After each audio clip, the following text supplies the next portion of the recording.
आज आम्ही निघालो आहे दीदीच्या गावी तिला सोडायला आणि हा बघा आमचा ड्रायव्हर. पप्पाला अण्णाला बाय बाय केलो आणि मध्येच आम्हाला तात्या भेटले, त्यांना पण बाय बाय करून आम्ही निघालो. दीदी झाली नाराज कारण तिचा लाडका भाऊ तिला सोडायला येणार होता पण मध्येच त्यांना कॅन्सल केलं. आम्ही पण त्याला सोडून आलो कारण तो ऐकतच नव्हता. आणि मी म्हणलं होतं ना मागच्या व्लॉग मध्ये की माझं रस्त्यामध्येच आमच्या शाळा लागते, तर आम्हाला आमचे गुरुजी पण भेटले, त्यांच्याशी थोडा गप्पा मारल्या. खरंच जुनं ते सोनं असतं.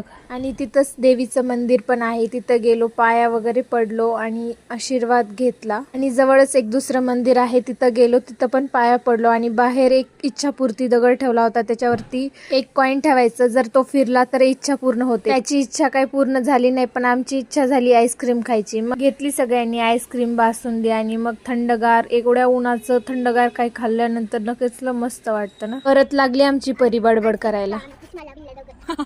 जीवावर दगड ठेवून भैयाला आईस्क्रीम देत होती खायला.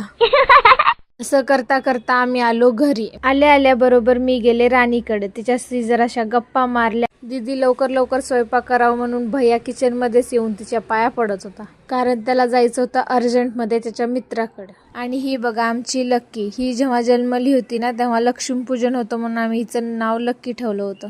येताना आमचा ड्रायव्हर चेंज झाला पण मध्येच रस्त्यात उतरून परत चेंज झाला. ह्यांचं काय असंच राहतंय. आपण भेटू पुढच्या ब्लॉग मध्ये. Bye bye.